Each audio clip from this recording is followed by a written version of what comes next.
네, 안녕하세요. 믿는 생각입니다. 자, 이번 영상에서는 지옥에 관한 이야기를 하려는데요.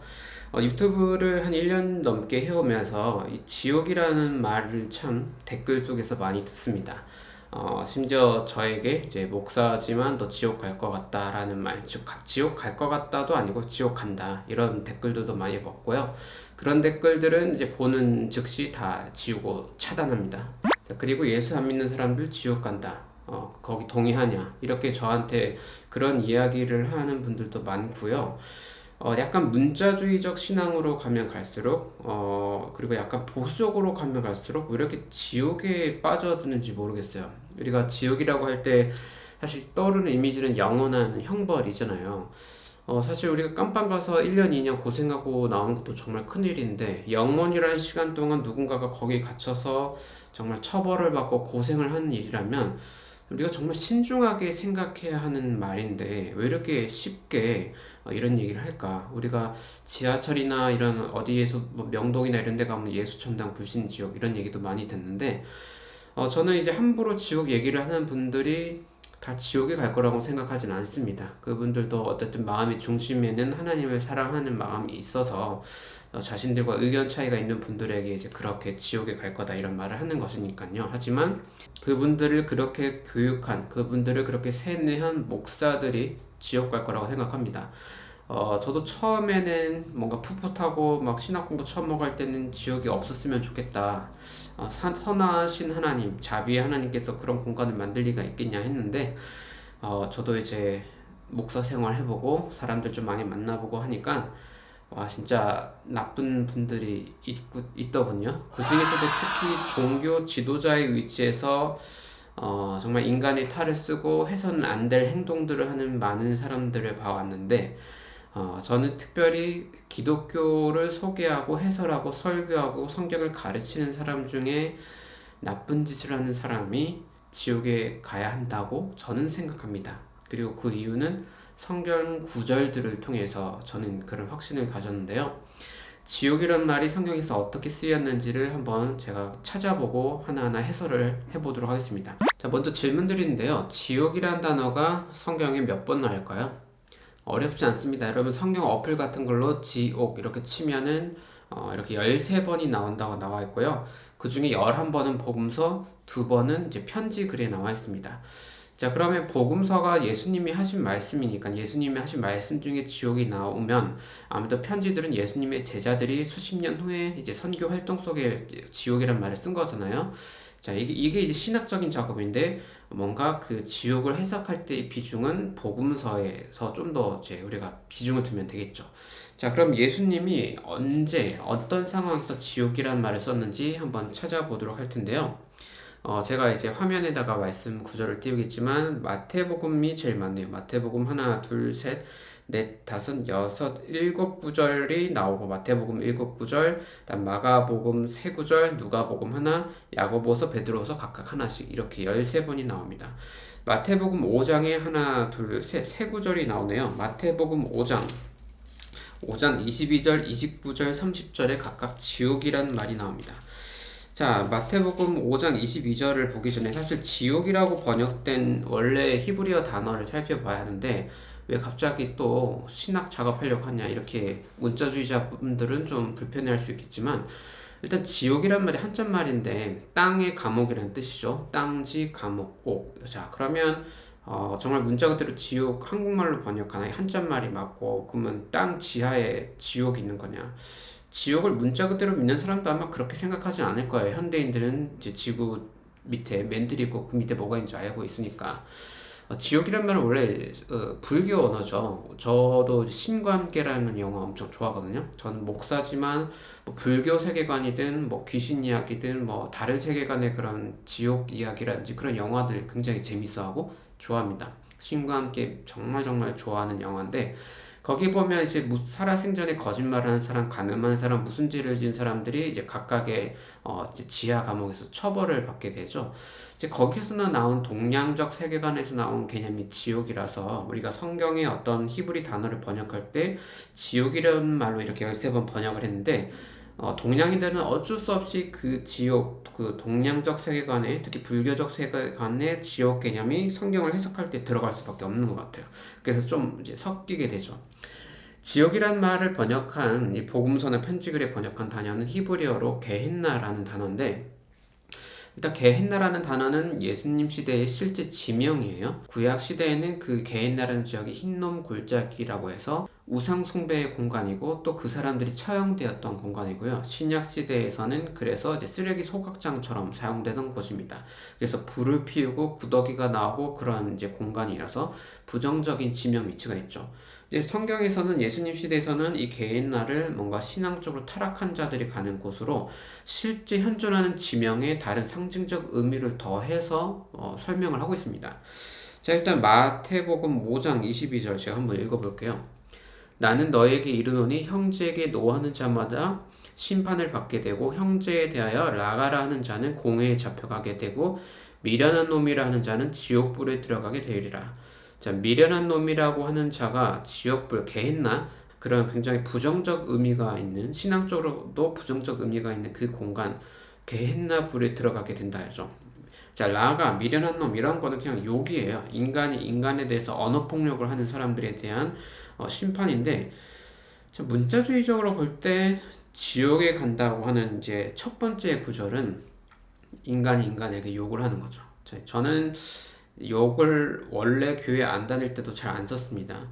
그런데 지구상에 욕을 한 번도 안 하는 사람은 별로 없겠죠. 문자주의적으로 적용해서 예수님 믿으면 천국, 안 믿으면 지옥 개념이 아니라 먼저 나오는 건 인간이 인간에게 언어폭력을 하는 개념이네요. 자, 마태복음 5장, 여러분 이제 성경을 많이 읽는 분은 아시겠지만 마태복음 5장이 처음에 산상수훈, 자, 복 있는 사람은 이런 사람이다 라는 이야기로 시작되고요. 그리고 이 5장 22절 앞부분에 어떤 내용이 있냐면, 자, 이제 17절부터 그 다음에 20절까지 내용이 서기관과 바리새인에 관한 예수님의 엄청난 분노가 나와요. 그래서 5장 20절 보면 미련한 놈이라고 하는 자는 지옥불에 들어간다고 하는 이 바로 앞 절을 보면 이제 이런 구절이 있습니다. 내가 너에게 이르노니 너희가 서기관과 바리새인보다 더 낫지 못하면 결코 천국에 들어가지 못한다. 자, 지옥에 간다는 말은 사실 천국에 가지 못한다는 말과 사실 같은 말이겠죠. 근데 예수님 하는 말은, 예수님의 분노는 서기관과 바리새인, 그러니까 오늘날로 따지면 목사예요. 타락한 목사들에게, 그 타락한 목사들보다 더 낫지 않으면 천국 못 간다. 그 다음 나온 내용이, 자, 사람한테 미련한 놈이다, 라가라 하는 사람, 이제 지옥 간다, 지옥불에 타게 될 것이다, 이런 표현을 하고 있는 거죠.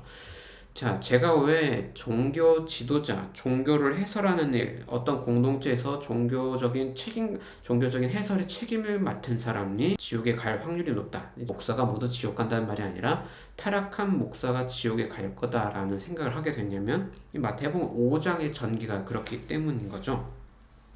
자, 그러니까 문자적으로 욕을 한번 했다고 해서 지옥불에 들어간다는 게 아니라 인간이 인간에 대해서 하면 안 되는 어떤 언행들을 하는데, 특별히 그 앞 구절을 볼 때 종교적인 언어폭력으로 우리가 해석할 여지가 많다는 거죠.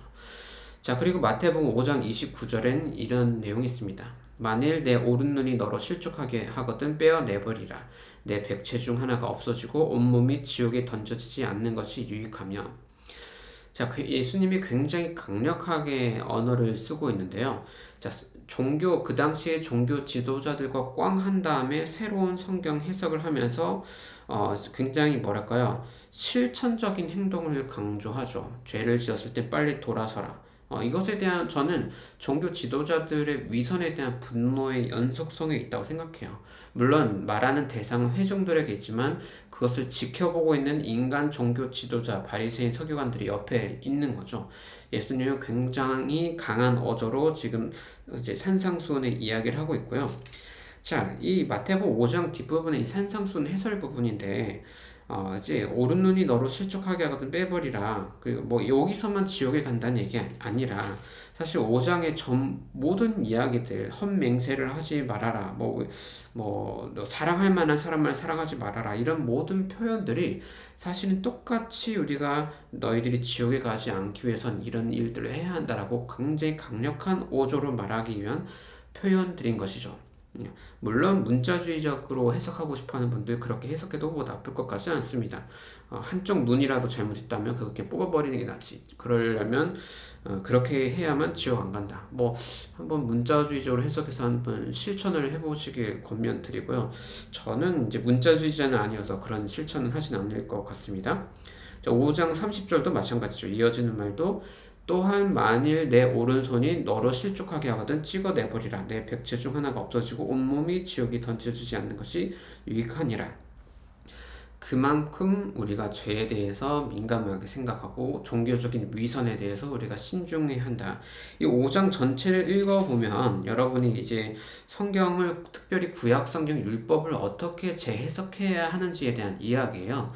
왜냐하면 이제 율법 학자들이 이상하게 종교적인 위선으로 사람들에게 인정받고 있고 또 그것을 가르치고 있기 때문에 예수님이 아주 강력하게 처음으로 꽝 부딪히고 있는 내용이죠. 결국 이런 해석들이 당시의 종교 지도자들이 예수님을 죽이기까지 한 그런 충동을 불러일으키게 한 것이기도 하고요. 자, 5장 넘어서 이제 쭉 가면 마태복음 10장 28절에 또 지옥 얘기가 나옵니다. 10장 28절입니다. 몸은 죽여도 영혼은 능히 죽이지 못하는 자들을 두려워하지 말고 오직 몸과 영혼을 능히 지옥에 멸하실 수 있는 이를 두려워하라. 자, 이것도 같은 맥락이죠. 예수님이 이제 사람들에게 새로운 해석들을 일으키고 종교개혁 운동을 하고 있는데 사람들은 기존의 종교 해석, 율법학자들, 바리새인들, 사두개인들의 영향력 아래 계속 그들이 있고 그들을 계속 두려워하고 있는 거죠. 예수님은 사람을 두려워하지 말고 진짜 최후 심판을 줄 수 있는 분, 진짜 지옥에 보낼 수 있는 분, 그분을 두려워해야 한다는 맥락에서 지옥에 멸하실 수 있는 일을 두려워해라. 진짜 하나님만 두려워해라. 인간을 두려워하지 말고 이런 표현으로 지옥 얘기를 꺼내고 있습니다. 그 다음 넘어가서 이제 마태복음 18장 9절에 만일 내 눈이 너를 범죄하거든 빼어내버리라. 한 눈으로 영생에 들어가는 것이 두 눈을 가지고 지옥불에 들어가는 것보다 나으니라. 자, 마태복음 18장 한번 보겠습니다. 마태복음 18장 9절도 산상수훈 맥락처럼 아주 강력하게 표현을 하고 계신데요. 재밌는 건 이 바로 뒷부분 내용이 이제 12절부터 14절까지가 잃은 양 비유입니다. 자, 100마리 양이 있는데 99마리는 있고 한 마리 양을 잃어버렸으면 너는 찾으러 안 나가겠냐. 그러니까 굉장히 강력하게 죄에 대해 저항하라는 메시지와 함께 플러스 한 마리 잃어버린 양이 있으면 나는 찾으러 간다. 한 사람을 굉장히 구원하기 위한 하나님의 열정이 보여지죠. 그러니까 이 구절들은 이런 앞뒤 맥락 속에서 우리가 읽어내야 한다는 것입니다. 마치 과연 누구는 꼭 지옥에 반드시 가야 한다. 뭐 그것을 이제 해석해내기 위해서 그런 구절만 딱 빼내가지고 문맥과 상관없이 이렇게 되면 지옥 가는 거구나라고 우리가 이렇게 잘라서 읽는 거, 이게 바로 예수님이 이렇게 분노해서 하셨던 그 당시에 종교 지도자들이 했던 행동들이거든요. 넘어가서 마태복음 23장에 가면 이제 더 명료하게 나오는데요. 23장 15절입니다. 화 있을 진저 외식하는 서기관들과 바리새인들이여 너희는 교인 한 사람을 얻기 위하여 바다와 육지를 두루 다니다가 생기면 너희보다 배나 더 지옥 자식이 되게 하는도다. 자, 종교 지도자들에 대한 굉장한 분노죠. 개나 자식이 될 거다. 지옥 자식이 된다. 너희보다 더 나쁜 놈들을 니네가 만들고 있다라는 것이죠. 그리고 마태복음 바로 좀 더 뒤에 23장 33절 뱀들아 독사의 새끼들아 너희가 어떻게 지옥의 판결을 피하겠느냐. 자, 이게 중요한 이유가 뭐냐면 예수님이 산상수훈 해설이나 이런 부분에서는 너희가 이렇게 하면 지옥 가니까 차라리 그 죄 지은 눈이나 손을 빼버리라 하면서 사람들에게 어떤 신앙적 열심을 회복시키기 위해서 굉장히 강력한 언어를 쓰는데 어떠한 사람에게 어떤 구체적으로 인간 대상에게 직접적으로 너네 지옥 간다고 하는 말은 유일하게 종교 지도자들에게만 있는 거죠. 예수님과 갈등했던, 예수님과 부딪혔던 특별한 종교 지도자들에게만 하고 있습니다. 이게 어려운 게 뭐냐면 앞에 보면 사람에게 나가라고 하면 안 돼. 미련한 놈이라고 하는 사람 지옥 간다고 했잖아요. 그런데 예수님이 하는 게 욕이에요. 뱀, 독사의 새끼. 이게 우리말로 따지면 우리의 언어로 뭐 이제 새끼 강아지 뭐 이렇게 사람에게 여러분들도 욕은 잘 안 하시겠지만 어쨌든 사람이 사람에게 쓰는 욕이죠. 예수님은 분명히 앞에서 욕하면 지옥 간다고 했는데 지금 예수님도 욱하셔서 욕을 하고 있네요. 그러니까 하나님의 아들도 욕을 하고 있습니다. 근데 욕을 하는 대상이 종교 지도자라는 것을 이해하면 되겠습니다. 물론 저한테도 지옥 간다고 하는 분들 그런 마음으로 하는지는 모르겠습니다. 뭐 그렇게 할 수 있죠. 할 수 있는데 적어도 목사가 아닌 사람에게 이제 어떤 일반인 대상으로 지옥 얘기는 하면 안 되겠다. 그리고 예수님을 본받는다고 할 때 그렇게 이해해 주시면 좋겠고요. 자, 마태복음이 제일 많이 나오죠. 이제 넘어가서 마가복음 보면 비슷하네요. 마가복음 9장 43절. 만일 내 손이 너를 범죄하게 하거든 찍어버리라. 장애인으로 영생에 들어가는 것이 두 손을 가지고 지옥 곧 꺼지지 않는 불에 들어가는 것보다 나으니라. 자, 이것도 이해되시죠? 게헨나에 보면 이제 쓰레기나 이렇게 뭔가 소각하게 해서 불이 나오는데 여기에다가 이제 종말론적인 의미를 더해서 이 불이 꺼지지 않는 것, 심판의 불로 묘사를 해서 사람들에게 얘기를 하고 있는 거죠. 자, 마가복음 9장 45절. 만일 내 발이 너를 범죄하게 하거든 찍어버리라. 다리 저는 자로 영생이 들어가는 것이 두 발을 가지고 지옥에 던져지는 것보다 나으니라. 이것도 같은 맥락. 마가복음 9장 47절도 마찬가지입니다. 만일 내 눈이 너를 범죄하게 하거든 빼버리라. 한 눈으로 하나님의 나라에 들어가는 것이 두 눈을 가지고 지옥에 던져지는 것보다 나으니라. 근데 이때 중요한 맥락은 이런 손이나 눈이나 이렇게 죄를 짓는 게 이 성경에서 이 예수님이 강하게 부딪히고 있는 죄들이 뭔지를 살펴보고 해석을 해야 돼요. 우리가 경험적으로 현대를 살아갈 때 분명 각자 느낄 때 이거 진짜 죄다, 문제다 하는 거 있겠지만, 이제 이 복음서의 맥락과 상관없이 이 지옥이라는 단어를 가지고 어떤 특정 죄에다가 주입을 해버리면 안 된다는 것이죠. 자, 누가복음에 한 절 나오네요. 누가복음 12장 5절입니다. 마땅히 두려워할 자를 내가 너에게 보이리니 곧 죽인 후에 또한 지옥에 던져 넣는 권세가 있는 이를 두려워하라. 내가 참으로 너에게 이르노니 그를 두려워하라. 이것도 앞에 마태복음에 나온 것과 같은 맥락입니다. 자, 이어서 복음서에 11번이 지옥이란 단어가 나오고 두 번은 이제 야고보서, 베드로후서 이렇게 나오는데요. 야고보서 볼게요. 3장 6절. 혀는 곧 불이요 불의의 세계라. 혀는 우리 지체 중에서 온몸을 더럽히고 삶의 수레바퀴를 불사르라니 그 사르는 것이 지옥불에서 나느니라. 이건 마치 복음서에서 형제에게 미련한 놈이라고 한 사람은 지옥에 간다. 이것과 비슷한 맥락이네요. 야고보서는 굉장히 실천을 강조하죠. 이제 행위가 없는 믿음은 죽은 거다 이렇게 말하고 있고, 또 야고보 이제 뒷부분은 이렇게 굉장히 말에 대해서도 신중할 것 이렇게 얘기 나오고 있습니다. 예수 청당 불신족 이런 거 성경에 없습니다. 그죠? 자, 베드로후서 2장 4절입니다. 하나님이 범죄한 천사들을 용서하지 아니하시고 지옥에 던져 어두운 구덩이에 두어 심판 때까지 지키게 하셨으며. 자, 베드로가 나중에 이제 복음서 이야기 후에 쓰여진 편지인데, 물론 이제 기록된 그 시간으로 보면 이제 복음서보다 베드로후서가 빨리 쓰여졌다고 할 수도 있어요. 하지만 자, 내용을 봤을 때는 복음서의 이야기보단 나중 이야기죠. 베드로가 이제 부활하신 예수를 만나고 다시 선교 사역을 하면서 한 얘기인데, 이때 이제 지옥에 대한 이야기에 새로운 용법을 더하고 있습니다. 천사들이 이제 범죄한 천사들은 지옥에 가는데 지옥에서 심판받는다는 표현보다는 거기서 지옥에서 이제 일꾼으로 이제 심판 때까지 거기를 지키게 할 거다 이런 내용이 있네요.